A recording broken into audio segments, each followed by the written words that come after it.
Cuando los biógrafos e historiadores escriban la historia del siglo XX, Bill Gates aparecerá como el mejor hombre de negocios del siglo y Microsoft como una de las mayores compañías. Paul Allen y él vieron desde el principio el potencial que había para cambiar la vida de todos nosotros. Cuando empezó a ir a la universidad, ya tenía bastante claro que lo que hiciera tendría que ver con ordenadores. Lo que hace que Gates sea tan competitivo es que lo encuentra divertido.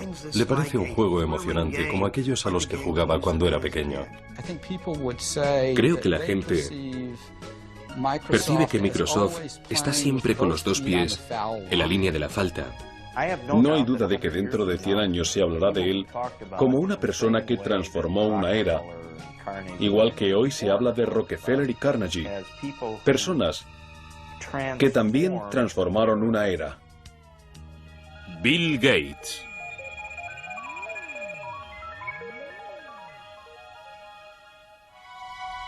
Los valores que condujeron a Bill Gates a convertirse en un titán de los negocios del siglo XX se remontan a sus raíces en el antiguo noroeste. El bisabuelo de Bill, J.W. Maxwell, fundó el First National Bank en Seattle. Los Maxwell disfrutaban de sus privilegios y de su posición social, pero nunca presumieron de su riqueza. Su hijo Willard, también banquero, y su esposa Adele, una apasionada de las cartas, se encontraban entre los personajes públicos más destacados de Seattle. Su única hija, Mary, era una niña despierta e inteligente que se dio a conocer como representante de alumnos de la Universidad de Washington. Atlética y emprendedora, a Mary Maxwell se la conocía como Risitas. Su voluntad y su energía sorprendían a todo el que la conocía. Hay gente que tiende a estar siempre en el centro de la acción. Mary estaba siempre en el centro de la acción. Mary era sincera, decidida, encantadora e increíblemente enérgica. Fue en la universidad donde Mary Maxwell conoció y se enamoró de un joven erudito, Bill Gates Jr., quien se convertiría en uno de los abogados más destacados de Seattle. Cuando Bill y Mary se casaron en 1951, ella decidió dejar su trabajo como profesora para formar una familia y dedicar su tiempo a obras benéficas. La primera de los 3 hijos de los Gates, Christy, nació en 1953. Luego vino su hermano Bill Gates III, nacido el 28 de octubre de 1955. Le llamaban 3. Eso fue porque es el tercer William Gates, y los que juegan a las cartas en la familia creen que todo lo que tenga un 3 es bueno. Así que se quedó con 3. Bill y su madre mantuvieron siempre una relación muy estrecha. Ella incluso se lo llevaba a los colegios en los que daba charlas voluntarias. No quedaba mucho para que el precoz de Bill leyera la World Book Enciclopedia de la A a la Z. A veces desaparecía durante horas y cuando le preguntabas, ¿qué estás haciendo?, él te respondía, estoy pensando, mamá. Dicen que la curiosidad mató al gato, pero no a Bill. Bill era curioso. Siempre estaba dispuesto a aprender, animado por sus padres. Los Gates apreciaban la competitividad y el joven Bill Gates le encantaba probar su habilidad tanto en actividades al aire libre como en juegos de interior. Entre sus juegos de mesa favoritos estaban Riesgo, donde el objetivo es dominar el mundo, y el eterno Monopoly, donde con algo de suerte cualquiera puede convertirse en un magnate. Le gustaba competir jugando a las cartas con su hermana, resolviendo rompecabezas, esquiando, haciendo vela, en cualquier cosa. Quería hacerlo todo bien, tan bien como cualquiera de las personas que estuvieran con él. Todos los veranos los Gates iban a un lugar llamado Chirio en el Canal Hood. Allí Bill, junto con su hermana pequeña Libby y el resto de la familia, se reunían con unos amigos y organizaban sus propios Juegos Olímpicos. Si pasabas un par de días con ellos, volvías agotado de tanto juego y tanta actividad. Era una situación muy animada. Era todo muy competitivo, no hay duda. Y los niños eran parte de ello. Nunca había un momento de aburrimiento.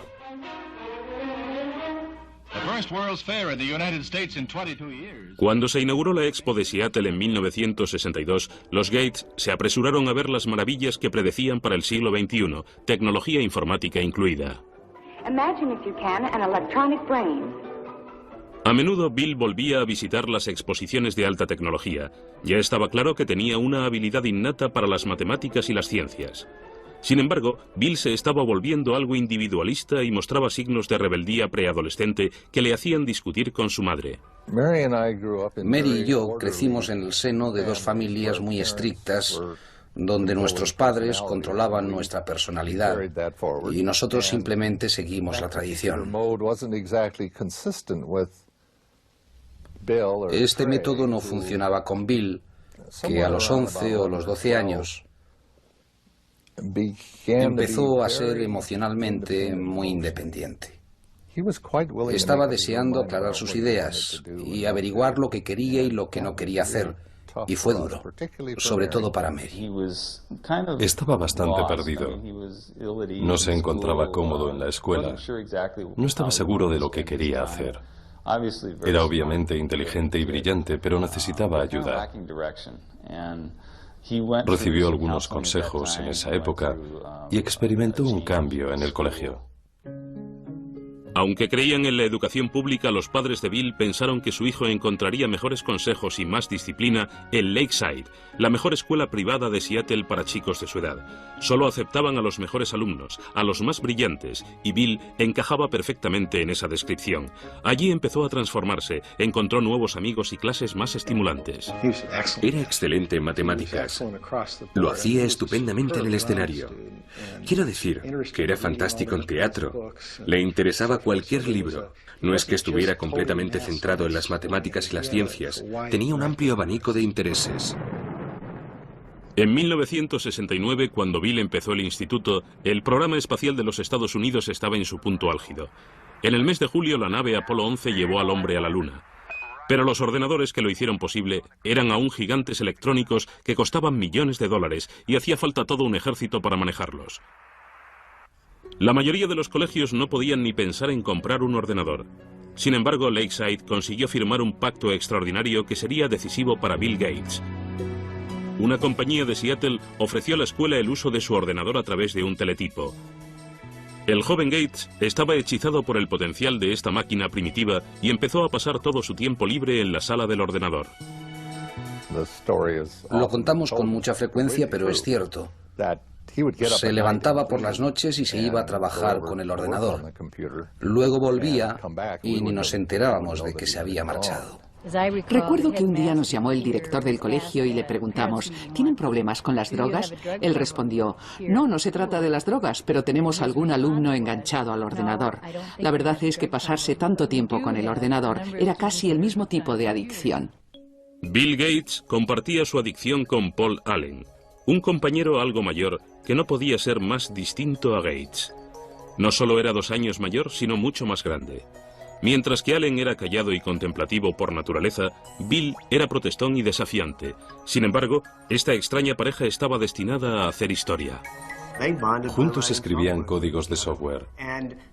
Eran competitivos, Paul Allen y Bill Gates. De vez en cuando se peleaban.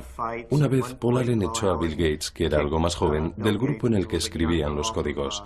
Luego se dio cuenta de que necesitaba que Gates volviera. No podía hacer nada sin él. Gates dijo, me alegro de volver, pero ahora mando yo. En 1970, cuando Bill tenía solo 15 años, Paul Allen y él se metieron en negocios. Se llevaron 1.400.000 pesetas limpias con Trafo Data, un sistema computerizado que crearon para medir el tráfico en el área de Seattle. Aunque Bill contaba con el dinero de la familia, estaba decidido a amasar su propia fortuna. El padre de uno de los amigos de la infancia de Bill contaba que Bill olía los dólares y que siendo un niño conocía el valor de un contrato.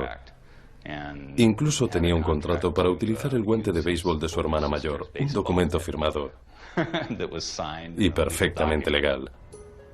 En el verano de 1972, a los 17 años, Bill fue a Washington D.C. para trabajar como ayudante del Senado. Esta toma de contacto con la política y el gobierno le sería de gran ayuda más adelante. Ese otoño, cuando regresó a casa, solicitó un permiso en la escuela, ya que Paul Allen y él habían conseguido su gobierno, le sería de gran ayuda más adelante. Ese otoño, cuando regresó a casa, solicitó un permiso en la escuela, ya que Paul Allen y él habían conseguido su primer trabajo en una compañía de ordenadores. Empezaron a hablar de fundar su propia compañía, pero los Gates insistían en que su hijo terminara el instituto y fuera a la universidad. A su madre le preocupaba que estuviera socialmente inadaptado. Tal vez lo estuviera, pero tenía otras cosas en la cabeza. No era ni maleducado ni brusco. Simplemente marchaba al son de otra canción. Es un genio y tiene sus propios planes. Bill se graduó en Lakeside en 1973. Sus padres se sentían orgullosos de que le hubieran aceptado en la Universidad de Harvard. Sin embargo, su futuro ya estaba en marcha y estaba dirigido por los ordenadores. En otoño de 1973, Bill Gates se despidió de su familia y de Seattle y se dirigió al este, concretamente a Cambridge, Massachusetts. Durante su primer año en Harvard, pensó en estudiar Derecho, pero ningún curso le activaba la imaginación como lo hacía el trabajo con los ordenadores. Bill siempre estaba decidido a hacer lo que le interesaba. Para lo que menos le interesaba, entre ello las clases, simplemente se dejaba llevar y utilizaba su talento. Recuerdo que estaba en una clase de introducción a la literatura griega en la que, ni hablar de lo que estuvo haciendo durante el año, claro, pero se quedó despierto la noche anterior al examen, luego se durmió en medio de la prueba y aún así sacó un notable. No es extraño que Bill se quedara dormido en el examen. Entre las clases y el tiempo que pasaba en la sala de ordenadores de Harvard, parecía que estaba en marcha las 24 horas. Llegaba a la habitación y a veces ni se quitaba la ropa. Simplemente se tumbaba en la cama, que por supuesto estaba sin hacer porque nunca tenía tiempo para eso, y se quedaba dormido, con la puerta abierta, completamente vestido. Se tumbaba y se dormía. Cuando había descansado, ¡boom!, se levantaba y se ponía en marcha. Bill tuvo el tiempo suficiente como para hacer buenos amigos en Harvard, pero su vida social no era prioritaria. Solo salía con chicas de vez en cuando y obtenía diversos resultados. Entrevisté a varias mujeres que habían salido con Bill alguna vez y una me dijo que la primera pregunta que él hizo fue ¿cuánto sacaste en el SAT? Esto no es exactamente lo que a una jovencita le apetece escuchar, pero Bill Gates había sacado 800 puntos en la parte de matemáticas de la prueba. Estaba muy orgulloso de ello y quería asegurarse que la chica que saliera con él había obtenido un buen resultado. Bill destacaba en matemáticas, pero cuando se dio cuenta de que no era el número uno en Harvard, decidió no hacerse matemático. Mientras seguía sin saber a qué dedicarse, continuó probando nuevas actividades fuera de la clase. Pasaba mucho tiempo jugando al pinball y a los videojuegos, sobre todo al póker. En la universidad todos jugábamos mucho al póker. Es un juego muy competitivo y, en cierto modo, puede que sea una forma perfecta de prepararse para el mundo de los negocios. Bill pasó de ser un jugador al que cualquiera podía ganar a ser muy bueno. Pero fue Paul Allen, antiguo compañero de colegio y socio de Bill, quien trajo la suerte a Gates. Allen se había trasladado a Boston para trabajar. En diciembre de 1974, cogió una revista en Harvard Square. La portada de Popular Electronics anunciaba la llegada del primer mini ordenador, Altair 8800. Corrió a mostrárselo a Bill. Gates y Allen sabían que el ordenador personal había llegado. Sabían que iba a ser algo fuerte, algo revolucionario para la sociedad. Supieron reconocer el momento. El Altair estaba fabricado por una pequeña compañía de Albuquerque, Nuevo México, no muy lejos de la central nuclear de Alamogordo. Ed Roberts, director de la compañía, buscaba a alguien que elaborara el software de su único ordenador personal. Gates y Allen le convencieron de que podían hacerlo, así que estuvieron trabajando día y noche en la sala de informática de Harvard durante 2 meses. En febrero de 1975, Paul Allen fue a Albuquerque para probar el programa que Gates y él habían creado. Cuando cargó lo que Bill Gates llamaba el código más chulo que he creado nunca en el Altair, vio que funcionaba. Este sería un momento histórico en la industria del software. No creo que apreciáramos lo de Albuquerque en ese momento, pero no tardamos en darnos cuenta de que estaban en el comienzo de algo que podía ser importante.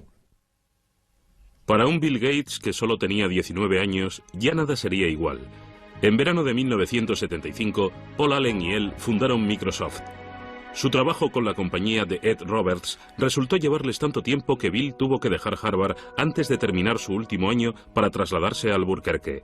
Para Mary Gates, la decisión de su hijo fue una gran decepción. Le dijimos que habíamos ahorrado para que fuera a la universidad y que si no terminaba en un tiempo razonable, tendríamos que destinar esos ahorros a otra cosa. En ese momento nos dijo que estaba de acuerdo, que probablemente volvería a estudiar cuando llegara el momento.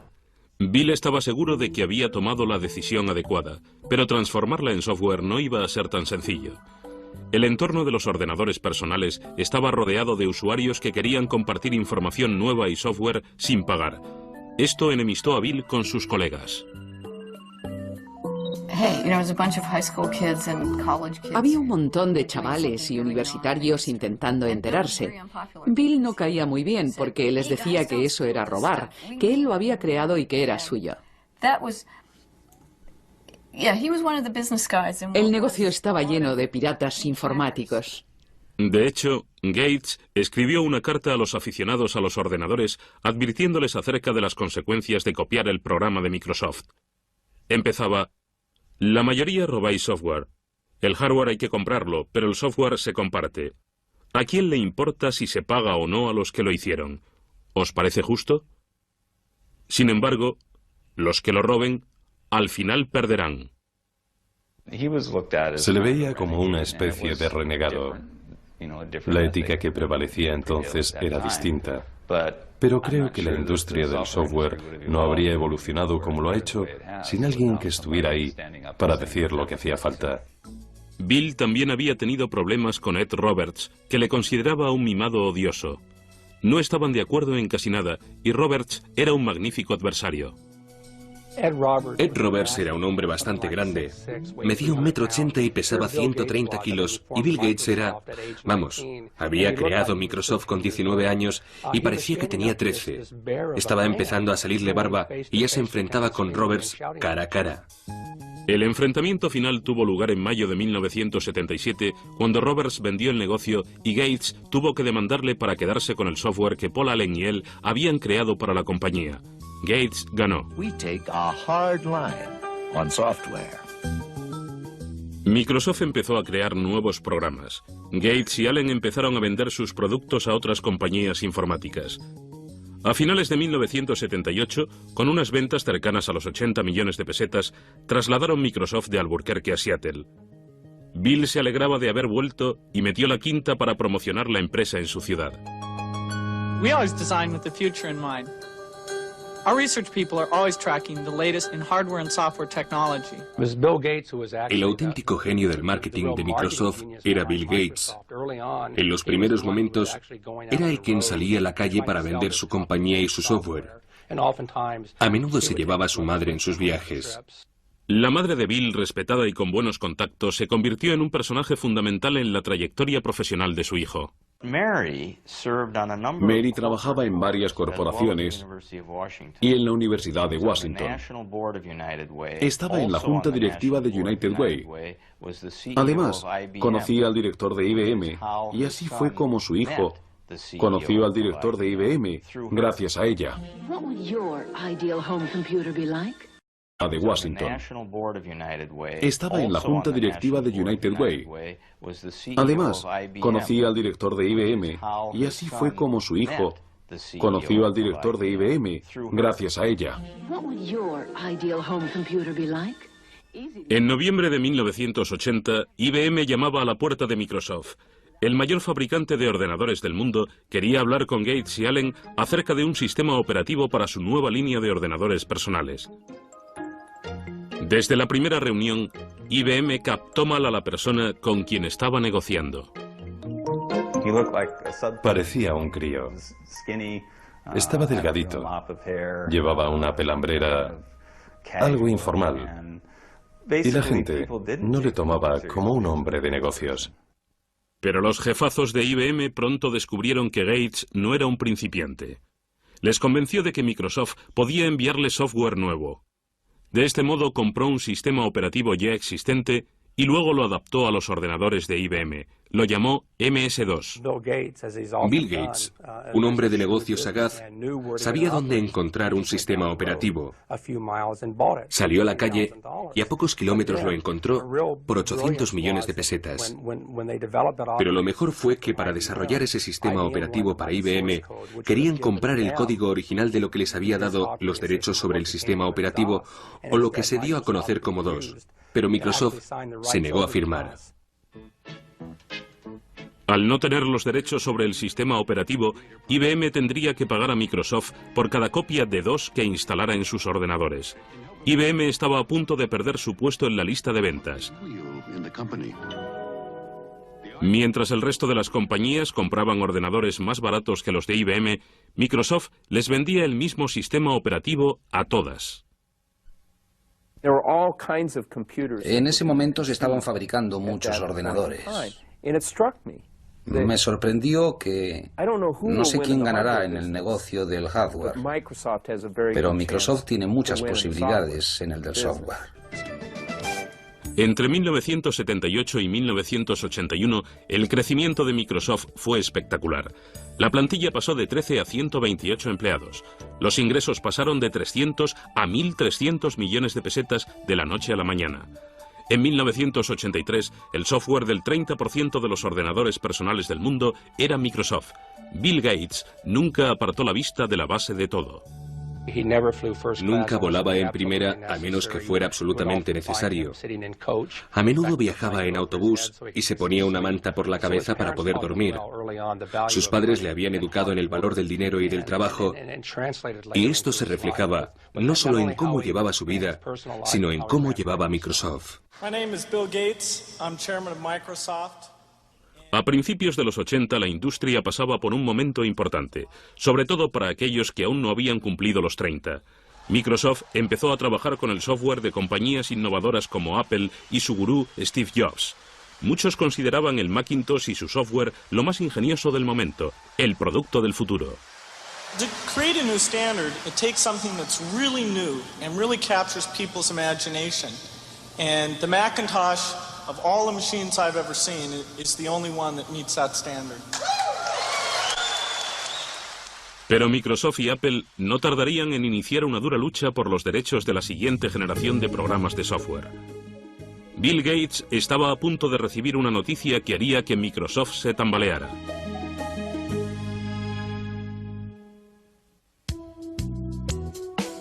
En 1983 el futuro de Microsoft y de un Bill Gates de 28 años no podía presentarse más halagador.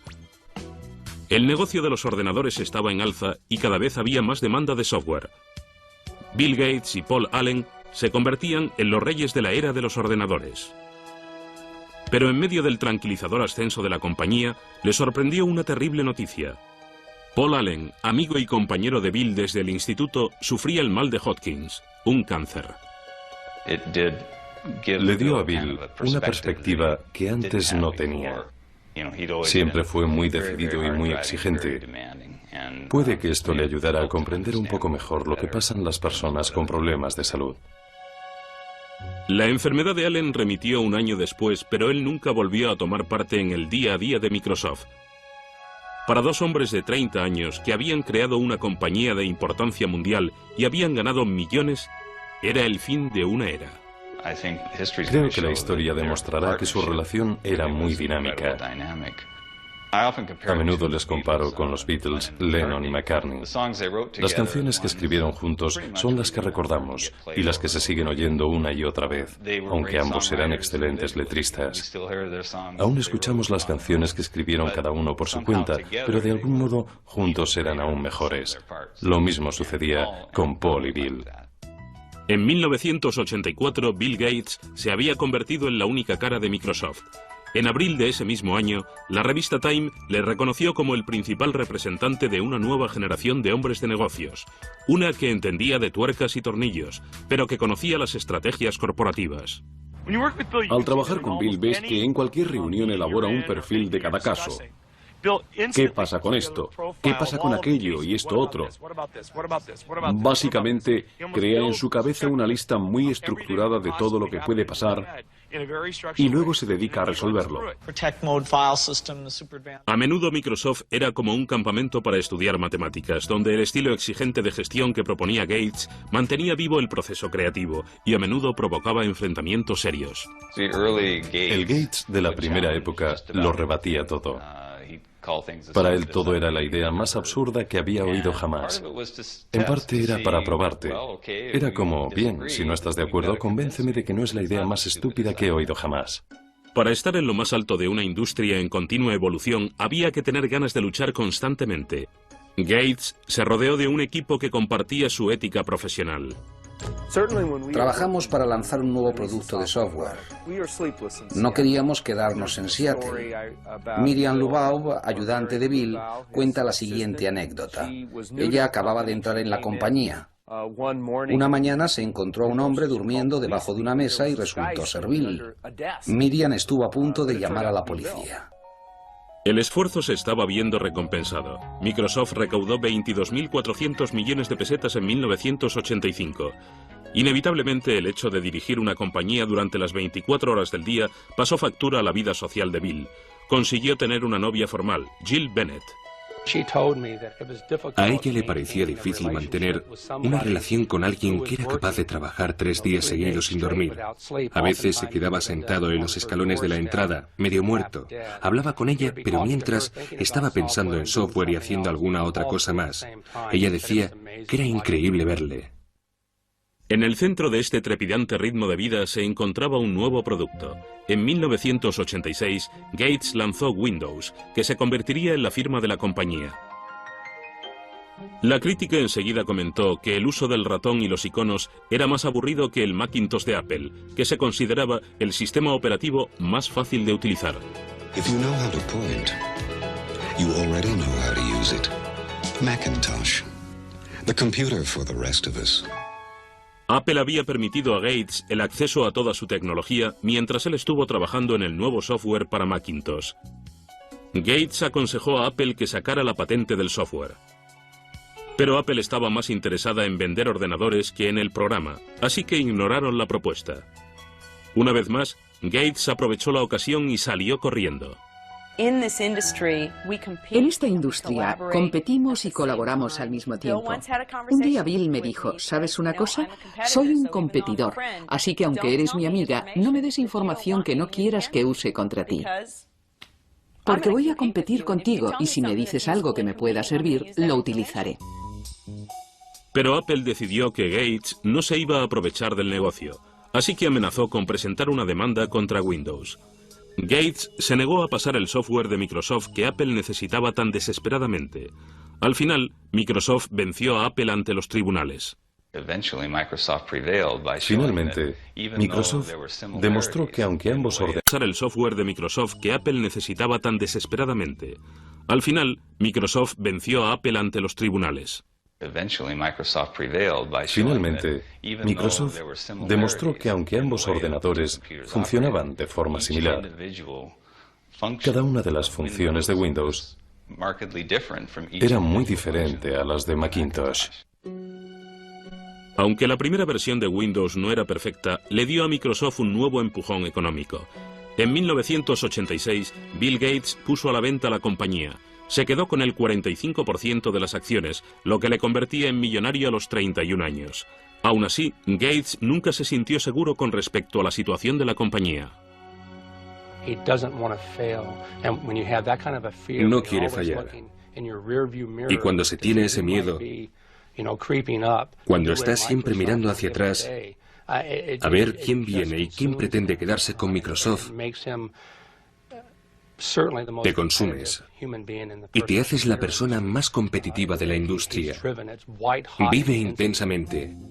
Gates fue ganándose la reputación de ser despiadado y algunos empezaron a aliarse para ir contra él.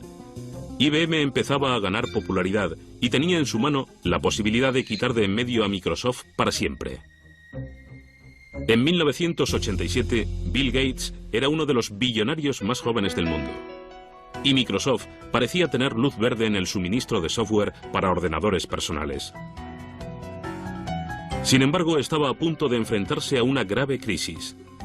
Ahora que los PCs habían despegado, IBM decidió atacar con su propio sistema operativo para desbancar a dos cuyos derechos eran de Microsoft. El nuevo sistema se llamaba OS/2. Nos preocupaba saber si podríamos capear el temporal, sobre todo teniendo en cuenta que era un temporal muy fuerte. IBM, una compañía muy fuerte, muchos empleados, mucho dinero, capacidad potencial para apartar a Microsoft del negocio de los sistemas operativos. Paradójicamente, Microsoft intervino en la creación de OS/2, pero Bill Gates no quería abandonar su sistema. Decidió arriesgar el futuro de su compañía y su propia reputación con la versión de Windows que su equipo estaba actualizando, aunque ello significara la pérdida de IBM como cliente principal.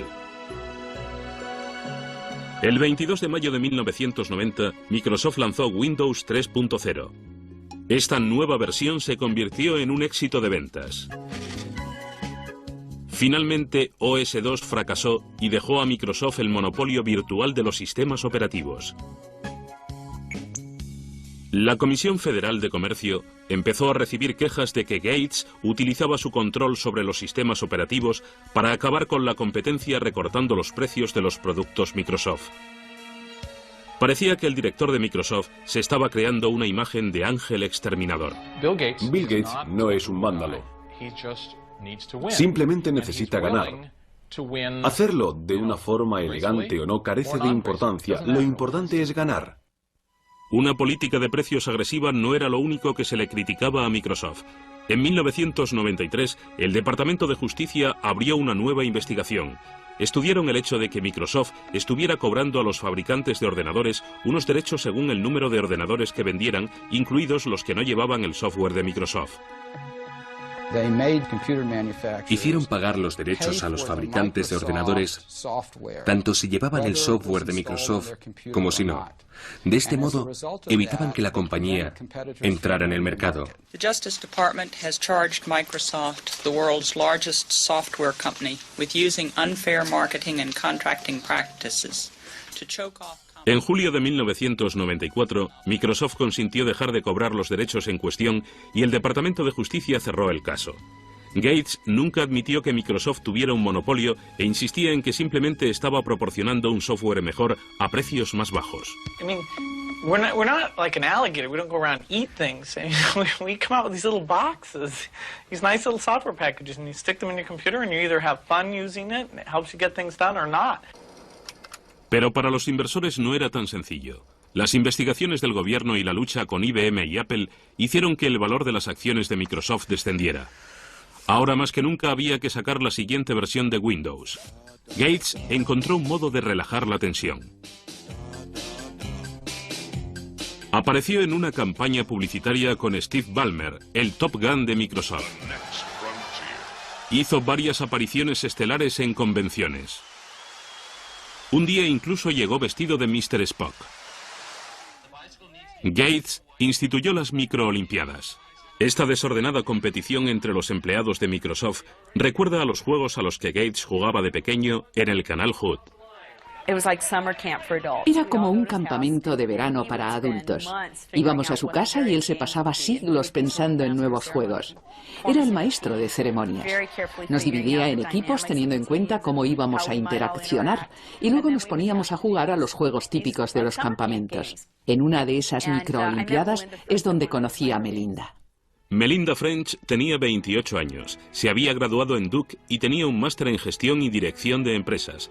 Llevaba varios años trabajando en un puesto directivo en Microsoft.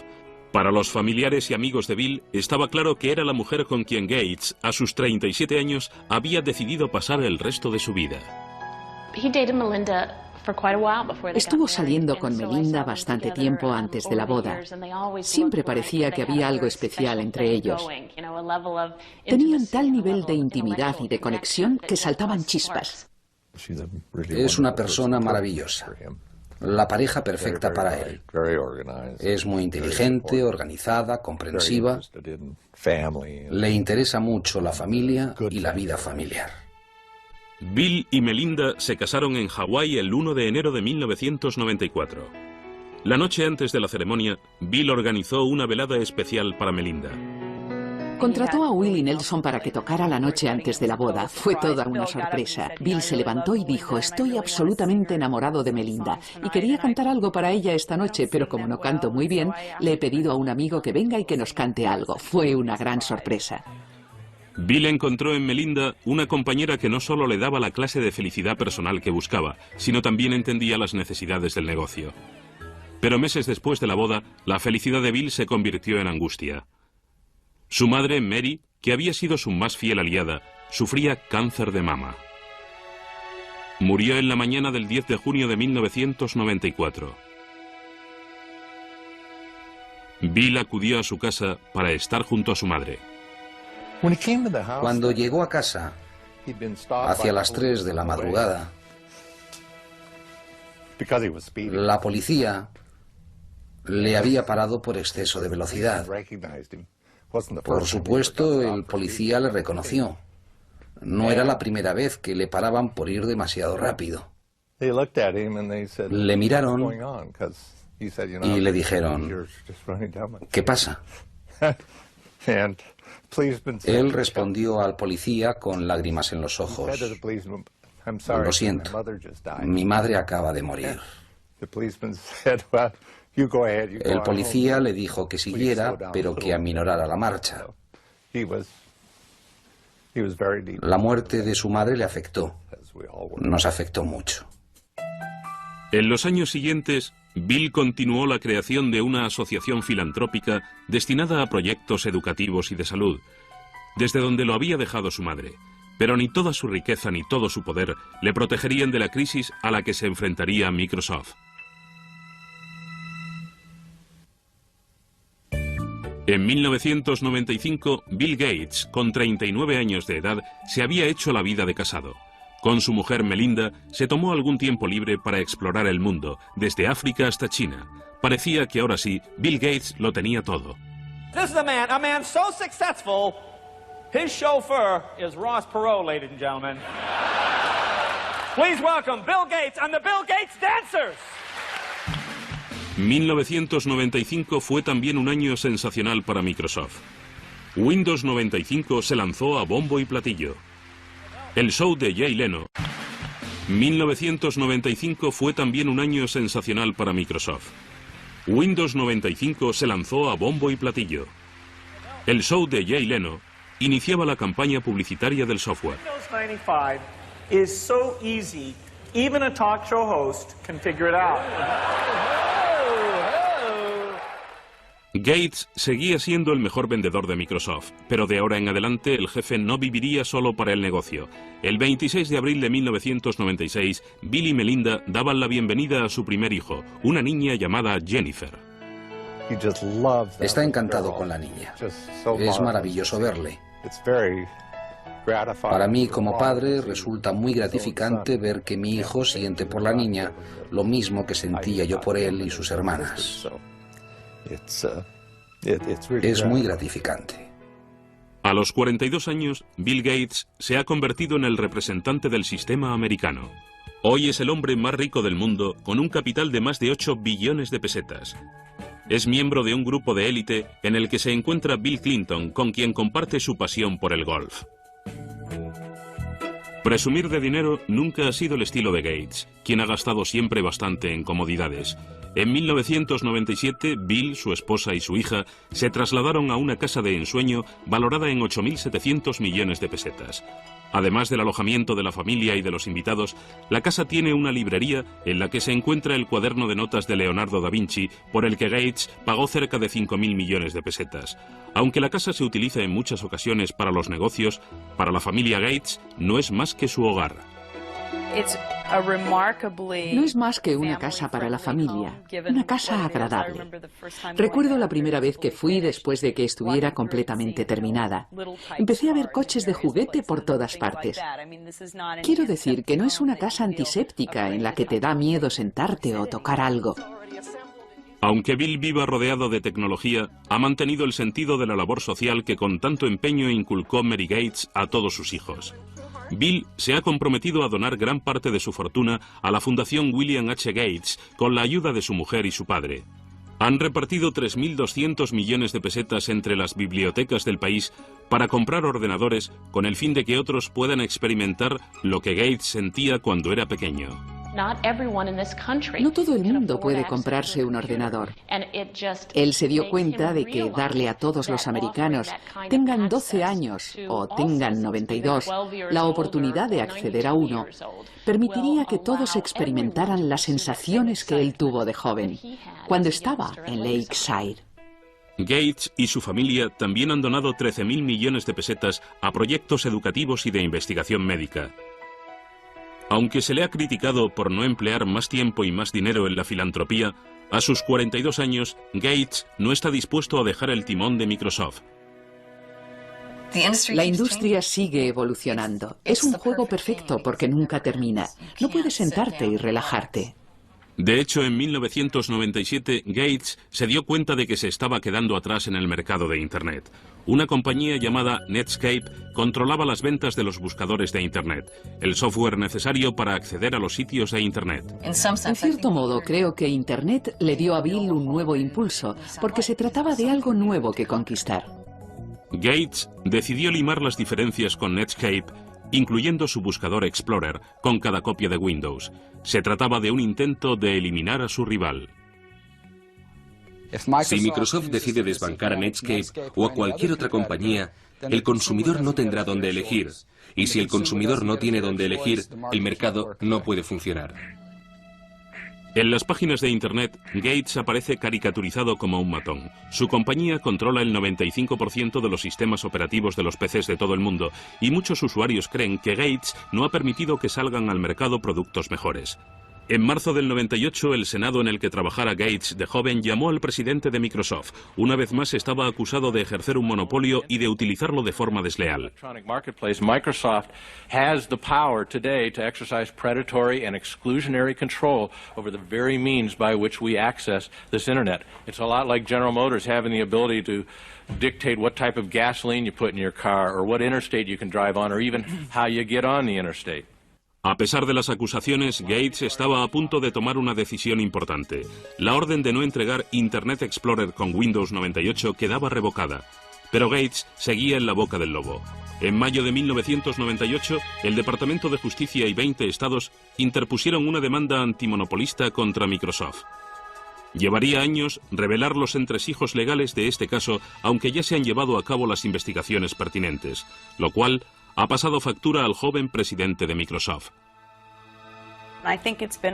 Creo que para Bill ha sido un duro golpe. Le he visto abatido y deprimido. Yo estaría igual. Una vez tuve una inspección de Hacienda y me pareció horrible.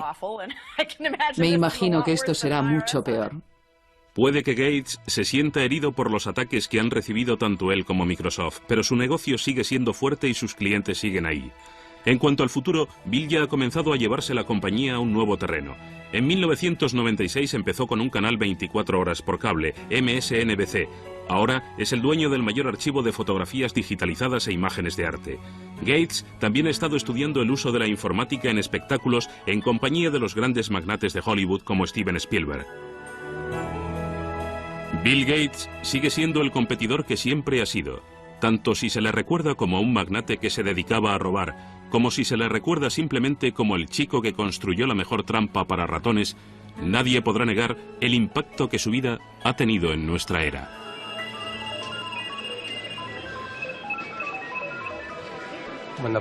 Cuando biógrafos e historiadores escriban la historia del siglo XX, Bill Gates aparecerá como el mejor hombre de negocios del siglo y Microsoft como una de las mayores compañías. Es increíble lo que ha conseguido en poco tiempo. No hay duda de que es uno de los mayores éxitos del siglo XX.